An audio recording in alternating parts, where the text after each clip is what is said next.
বরিশাল লঞ্চঘাটের চতুর্থ শ্রেণীর কর্মচারীদের বঞ্চিত করা হচ্ছে সরকারি বরাদ্দ থেকে। বিষয়টি ৭১-এর ক্যামেরায় ধরা পড়লে পালিয়ে যান এর সাথে জড়িত ঠিকাদার আর ভুক্তভোগী কর্মচারীরা জানান দীর্ঘদিন ধরে বরাদ্দের চেয়ে কম টাকা নিতে বাধ্য হচ্ছে তারা, আর প্রতিবাদ করা হলে শিকার হতে হচ্ছে নানা হয়রানির। জসিমউদ্দিনের ছবিতে বিধান সরকারের প্রতিবেদন।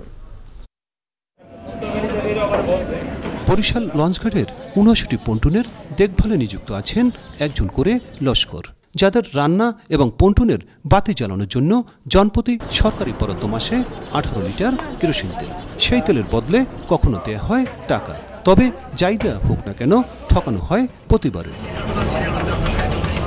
লস্করদের অভিযোগ ১৮ লিটারের পরিবর্তে দেয়া হয় ১৫ লিটার, আর টাকায় তেলের দাম ১১৭৫ টাকা হলেও দেয়া হয় ৮১০ টাকা। দিনের পর দিন এই অনিয়ম করছে ঠিকাদাররা।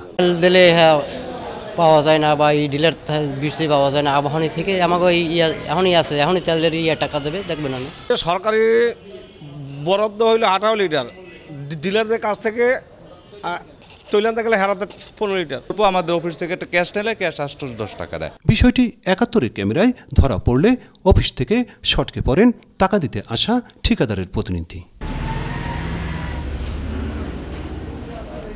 আর অভিযোগ অস্বীকার করে ঠিকাদারি প্রতিষ্ঠানের মালিক জানান, কর্মচারী ইউনিয়নের সিদ্ধান্ত মোতাবেক তারা তেল দেন। তারা যদি মনে করে কম হয় তাহলে তাদের অথরিটি আছে, তাদের যে ইউনিয়ন আছে, তাদেরকে নিয়ে আমাদের সঙ্গে বসতে পারে, আলোচনা করতে পারে। এদিকে পাশাপাশি কক্ষে বসেও বিষয়টি জানেন না বলে দাবি করেন বিআইডব্লিউটি-এর নৌ সংরক্ষণ ও পরিচালন বিভাগের উপপরিচালক, যদিও তেলের স্লিপে স্বাক্ষর করেন তিনি।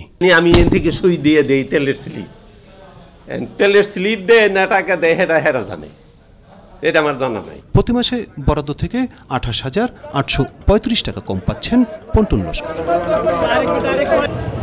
বিধান সরকার, ৭১, বরিশাল।